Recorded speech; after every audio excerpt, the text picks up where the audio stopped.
setahun ini kita mengalami banyak sekali masalah yang macam-macam, jangan-jangan kita kehilangan diri kita. Kalau bahasa filsafat sering disebut kehilangan identitas. Seolah-olah bukan aku yang kemarin-kemarin itu. Seperti orang panik, melakukan banyak hal, mempaniki banyak hal. Nah, itu mungkin di tengah-tengah sela-sela kegelisahan, kegalauan, kepanikan kita itu ada beberapa bagian yang kita kehilangan jati diri. Seolah-olah kita ini bukan kita yang biasanya. Kita lupa kalau kita itu ya manusia. Yang manusia itu sangat wajar kalau kadang ya sakit, kadang ya sehat. Ada banyak ujian yang macam-macam. Ada banyak cobaan dari Allah yang macam-macam. Kita juga punya Allah dan lain sebagainya.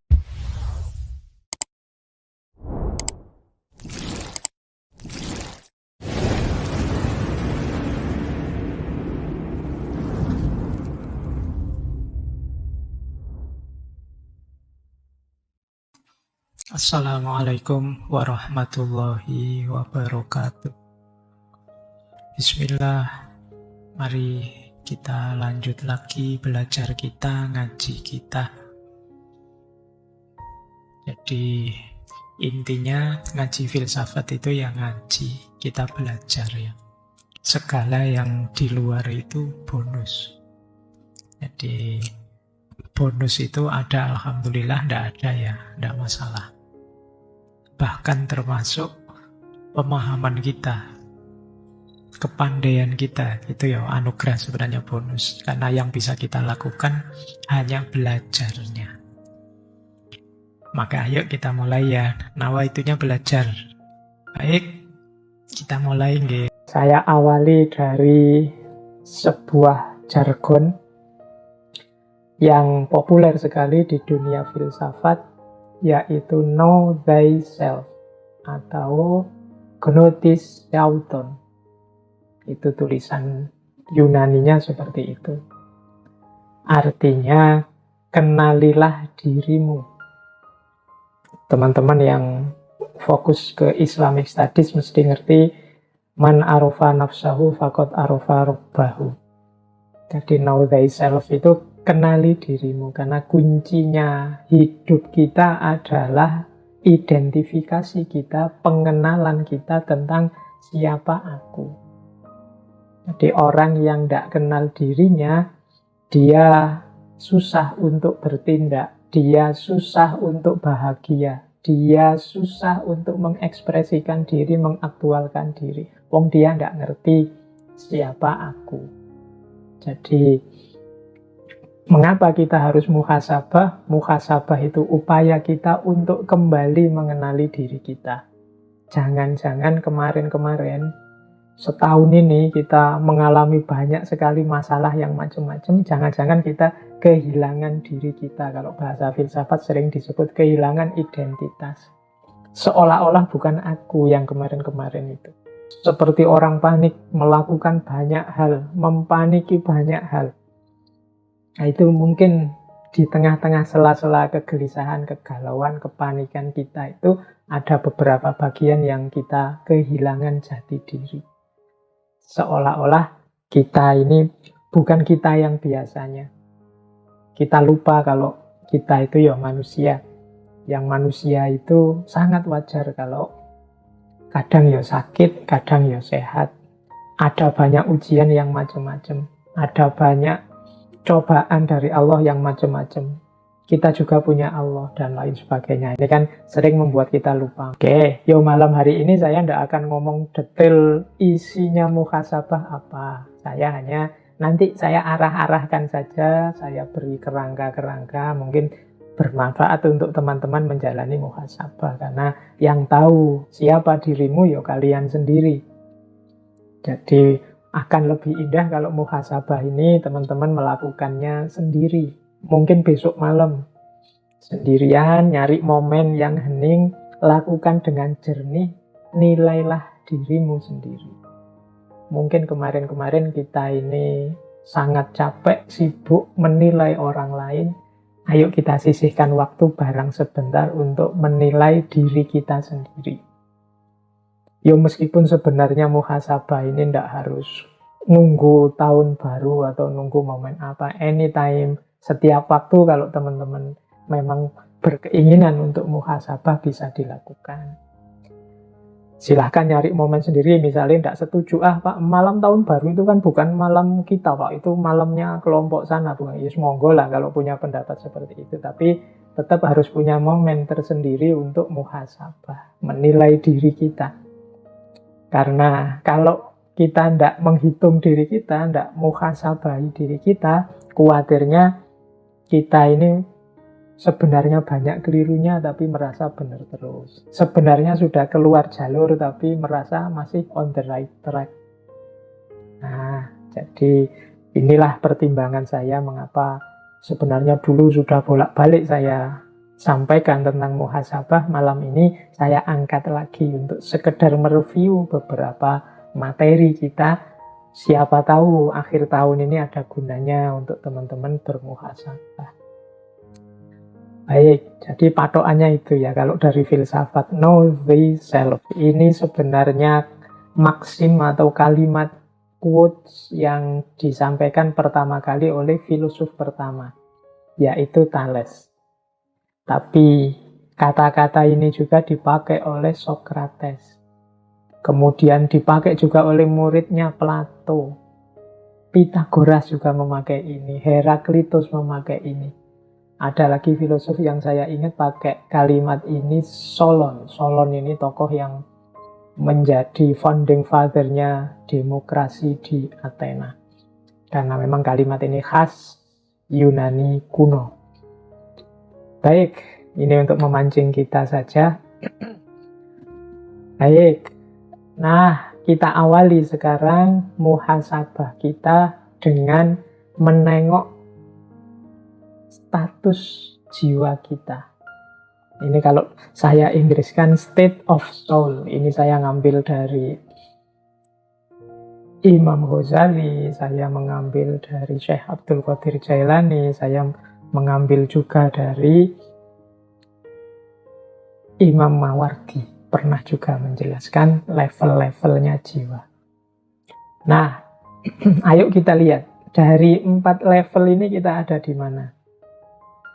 Jadi ada kondisi jiwa yang paling rendah, kondisi jiwa yang amarah.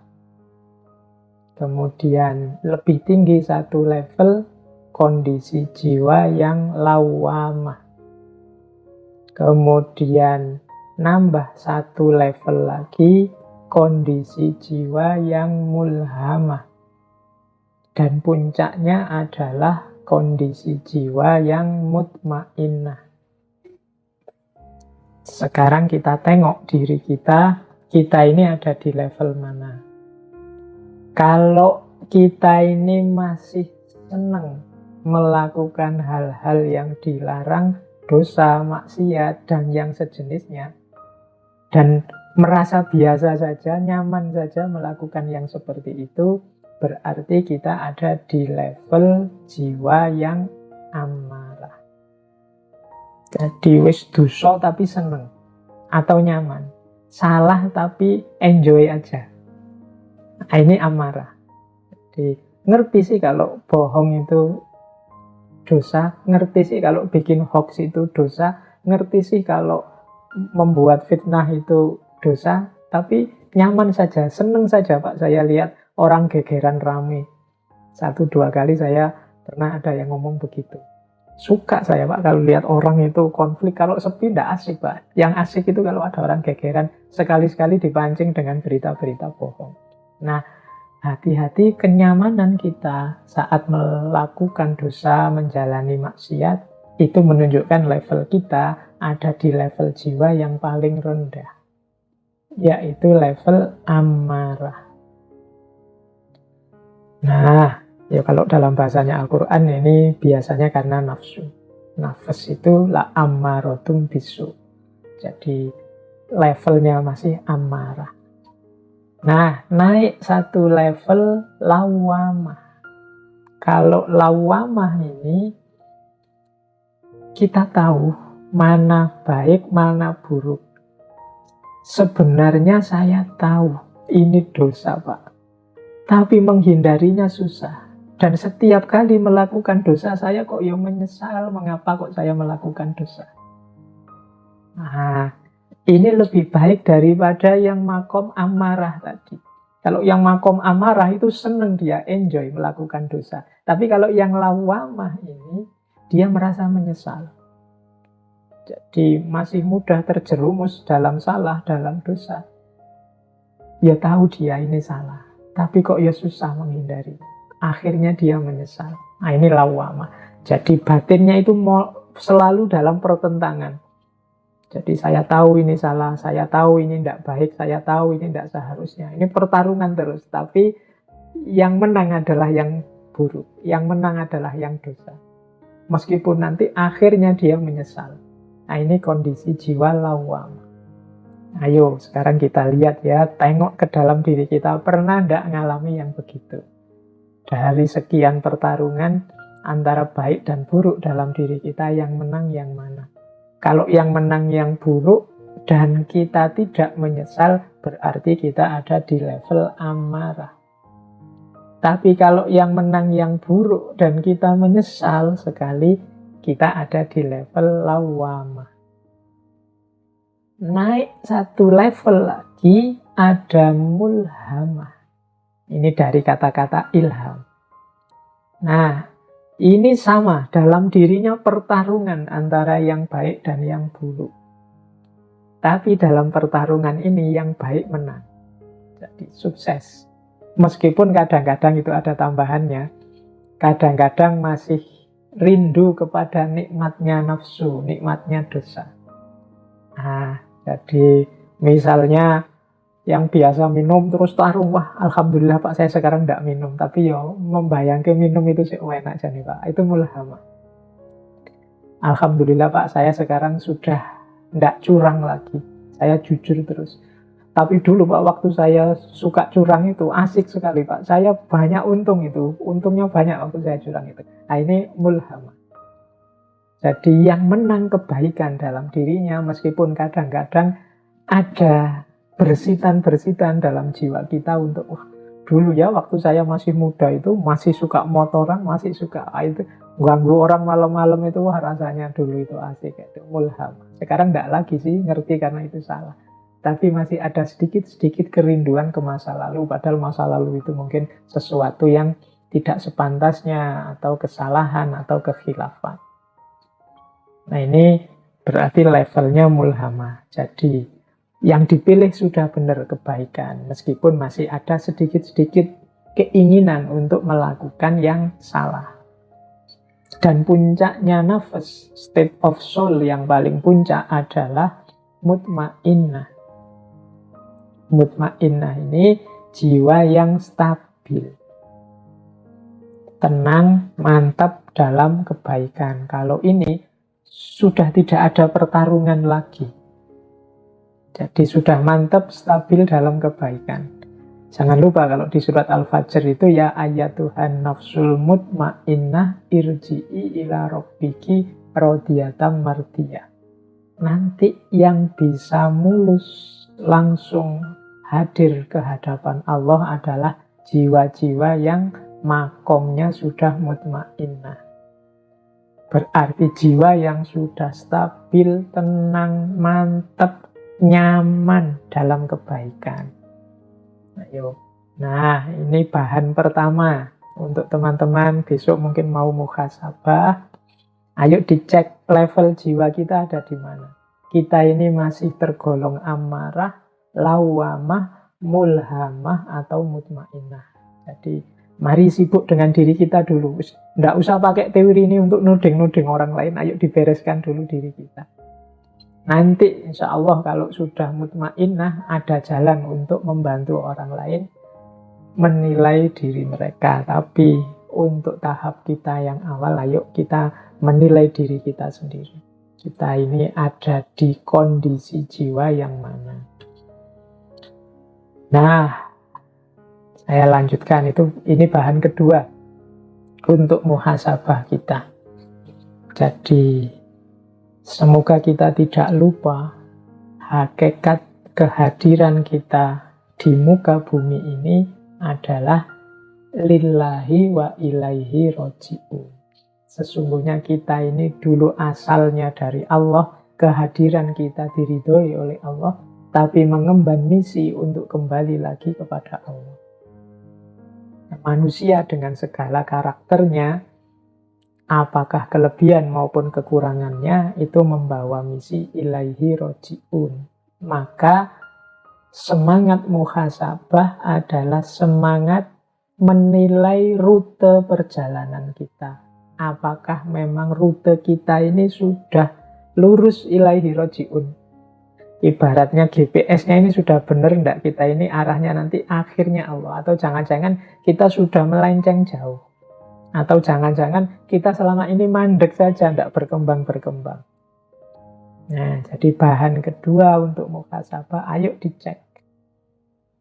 Perjalanan kita ilaihi roji'un yang benar apa enggak. Semua yang kita lakukan, kalau ini ilaihi roji'un, berarti segala yang kita lakukan harusnya membuat kita lebih dekat kepada Allah. Kayak kalau teman-teman mau melakukan perjalanan, itu kan setiap waktu perjalanan bertambah, kita semakin dekat dengan tujuan. Kalau memang tujuan kita Allah, ilaihi roji'un, berarti apapun yang kita lakukan, baik dalam bentuk kata, perbuatan, pikiran, itu harusnya membuat kita lebih dekat dengan Allah. Berarti perjalanan kita sudah benar. Tapi kalau perjalanan yang kita lakukan malah menjauh dari Allah atau tidak tambah dekat dengan Allah, ya berarti kita salah jalan atau mandek. Nah, bekalnya apa ilaihi roji'un itu di catatan saya ada 4. Ya ini gambar peta lengkapnya, ya manusia itu punya 2 amanah. Yang pertama amanah kehambaan dan amanah kemanusiaan. Menjadi manusia yang baik dan menjadi hamba Tuhan yang baik. Itulah jalan ilaihi roji'un. Yang satu tidak boleh menafikan yang lain. Jadi yang satu dan yang lain saling mendukung. Jadi kehambaan dan kemanusiaan itu seperti 2 sisi mata uang. Kalau kita jadi manusia yang baik, berarti sekaligus saat itu kita juga hamba yang baik. Dan wujud dari seorang hamba yang baik itu manusia yang baik. Jadi ini 2 hal yang satu paket. Makanya kalau dalam Al-Quran, kalau teman-teman jeli, ayat-ayat ibadah itu selalu nyambung dengan kesalehan sosial, dengan efek kebaikan moral atau kebaikan akhlak kemanusiaan. Nah, silahkan nanti diteliti. Bagaimana puasa itu punya efek menahan diri, bagaimana sholat itu tanha anil fahsya wal mungkar, bagaimana zakat itu membersihkan harta, dan lain sebagainya. Jadi kehambaan dan kemanusiaan itu satu paket lengkap yang disitulah kita rute yang harus kita tempuh menuju Allah. Bekalnya 4. Jadi yang pertama adalah pengetahuan, yang kedua kesadaran, yang ketiga kebaikan, dan yang keempat perbaikan. Nanti satu-satu saya jelaskan. Kalau pengetahuan jelas, tidak mungkin kita bisa ilaihi roji'un tanpa ilmu. Tetap kita butuh ilmu, butuh pengetahuan, makanya mencari ilmu itu wajib. Tolabul ilmu itu faridotun. Mengapa? Ya, dia jalan utama yang pertama yang harus kita miliki untuk bisa nyampe menuju Allah. Tapi tentunya tidak berhenti di pengetahuan saja. Pengetahuan saja, ya nanti akhirnya hanya memperbanyak koleksi perpustakaan atau memperbanyak bahan debat dan dialog saja. Harus ada kelanjutannya, yaitu kesadaran. Kesadaran itu berarti kemampuan dan kemauan untuk menjalankan pengetahuan tadi. Banyak orang pinter yang tidak sadar. Itu yang membuat kadang orangnya pinter, tapi manifestasi pikiran dan perbuatannya tidak relevan dengan ketinggian ilmunya. Berarti dia kehilangan aspek kesadaran. Jadi banyak yang ilmunya tinggi tapi tidak sadar, maka ilmu itu hanya nyampe di mungkin mimbar-mimbar diskusinya, tapi kelakuannya tiap hari tidak. Maka setelah ada pengetahuan, butuh kesadaran. Saya definisikan tadi, kesadaran itu kemauan dan kemampuan untuk menjalani. Kemudian setelah sadar, ya kebaikan. Kebaikan ini saya terjemahkan ringkas dari amal soleh. Jadi disinilah manifestasi fisik, manifestasi nyata dari pengetahuan dan kesadaran kita. Jadi yo tahu, ya mau, dan akhirnya dijalankan beneran. Nah, ini 3 level pertama. Pengetahuan, kesadaran, kebaikan.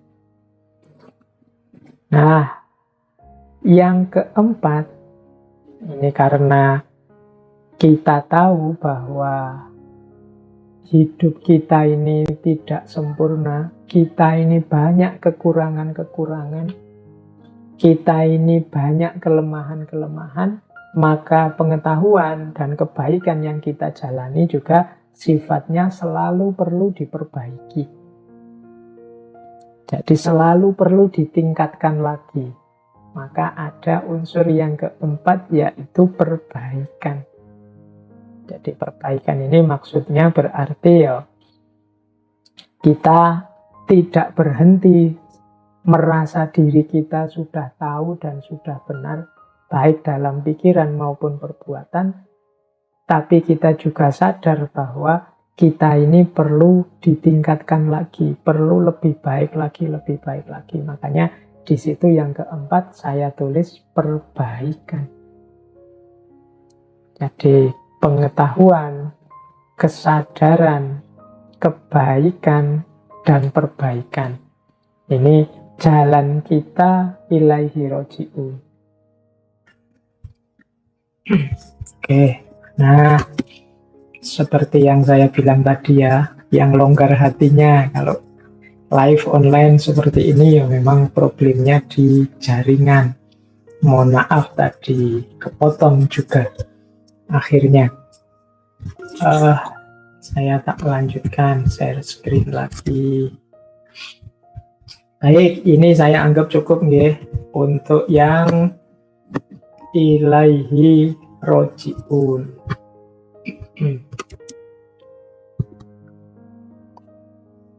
Baik, saya lanjutkan lagi. Ini yang pertama tentang pengetahuan.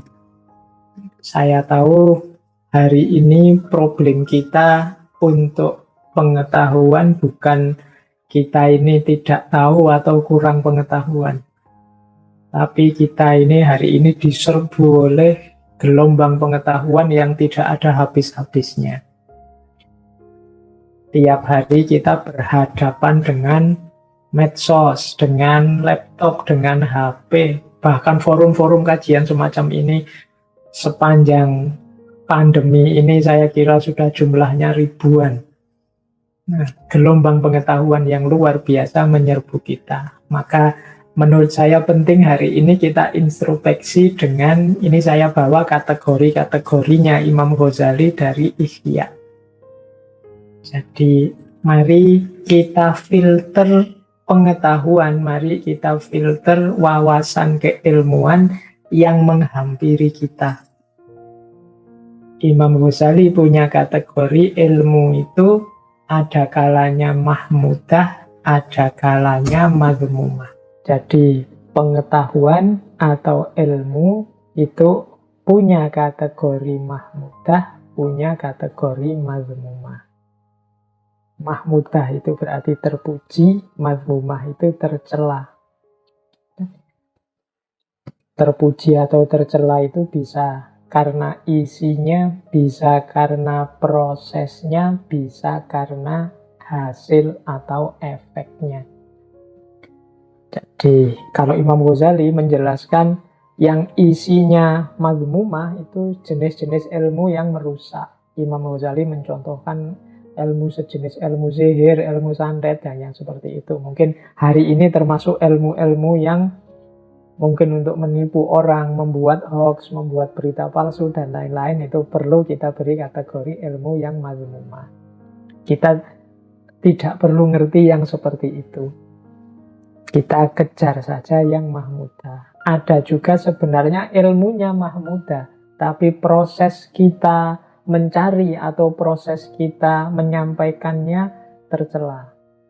Mungkin mencari ilmunya dengan cara, kalau di kampus itu model plagiat, atau mencari ilmunya dengan cara beli buku bacaan misalnya. Itu bahasa saya itu mazmumah dari sisi prosesnya. Hati-hati, nanti jangan sampai ilmunya tidak barokah dari situ. Atau dari sisi hasil atau efeknya.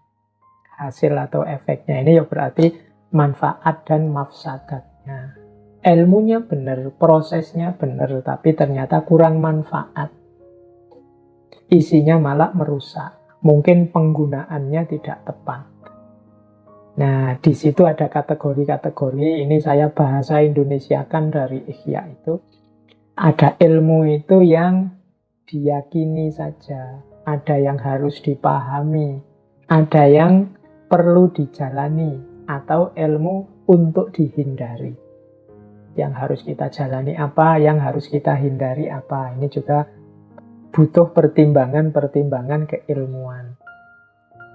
Ada juga kategori lain. Imam Ghazali menyebutnya fardu ain atau fardu kifayah. Itu bahasa saya keharusan dan keutamaan. Jadi misalnya ilmu tentang sholat itu kita harus tahu. Ilmu tentang puasa kita harus tahu. Kewajiban kita. Ilmu tentang makan kita harus tahu. Kalau tidak makan kan kita bisa mati, tentang kesehatan. Nah, ada juga yang keutamaan-keutamaan. Jadi yang tidak harus semua orang tahu.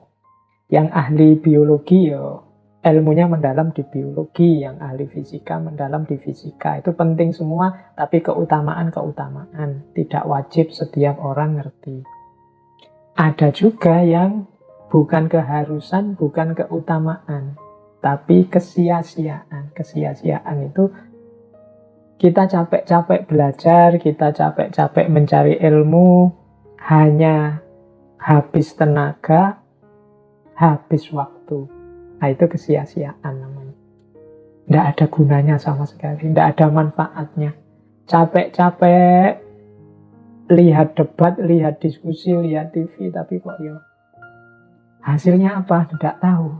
Malah tambah sumpek, tambah rusak. Itu kesia-siaan.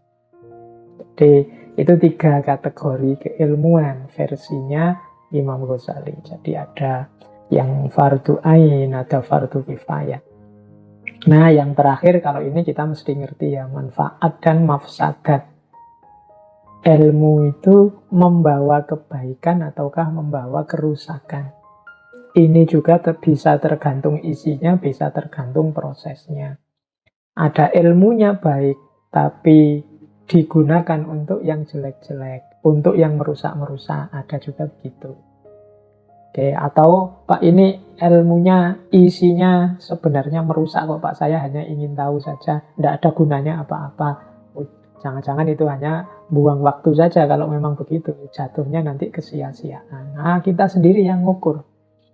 Nah, muhasabah bidang pengetahuan ini, kita pertama-tama harus bertanya, apakah aku sudah punya ilmu tentang apa yang harusnya aku ketahui? Itu yang pertama. Setelah itu baru yang lain, yang keutamaan. Kemudian boleh ditanyakan wawasan-wawasan, upaya-upayaku menambah ilmu selama ini ada ndak sih yang jatuhnya kesia-siaan? Atau jangan-jangan hanya merusak pikiranku saja. Saya suka sih ikut di grup sana itu, tapi kok setiap saya baca isinya diskusi ndak karu-karuan, ngerusak pikiranku saja. Nah, itu kita juga harus waspada. Karena pengetahuan yang kita masukkan dalam diri kita, itulah nanti yang jadi patokan, yang jadi standar hidup kita nanti wujudnya akan seperti apa. Jadi Kuncinya ada di pengetahuan yang masuk. Maka jangan sampai yang masuk itu hal-hal yang mazmumah. Alhamdulillah kalau mahmudah. Kita juga harus ngerti mana yang diyakini, mana yang untuk dipahami, mana yang untuk dijalani, dan mana yang untuk dihindari. Yang dihindari pun kita harus tahu, karena jangan sampai harusnya kita hindari, tapi malah kita jalani. Harusnya kita jalani, kita hindari. Ada yang cukup diyakini, tapi ada yang perlu dipahami. Dipahami berarti difikirkan secara mendalam. Ada ilmu khususnya. Tapi ada juga bagian pengetahuan yang cukup diketahui saja. Nah, jadi ayo level muhasabah untuk pengetahuan, kita tengok isi pikiran kita selama ini. Kalau ada yang hanya sia-sia, tidak ada gunanya, apalagi yang mafsadat, atau ada yang mazmumah, mari secara sengaja kita sisihkan dari isi kepala kita. Atau kita menghindar dari situasi yang menyebabkan kita menyerap informasi yang mazmumah, atau pengetahuan yang mafsadat, atau aktivitas ilmu yang sia-sia. Hanya habis biaya, habis tenaga, habis kuota, tapi tidak ada manfaatnya.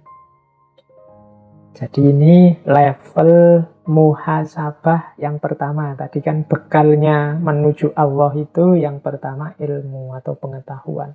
Maka ayo kita muhasabai aspek pengetahuan kita sudah benar apa enggak. Kalau pengetahuannya sudah keliru, sudah mazmumah, apalagi mafsadat, kemungkinan nanti pengetahuan ini justru akan membawa kita semakin jauh dari Allah. Kita tidak jadi ilaihi roji'un. Ini yang pertama, step pertama, pengetahuan.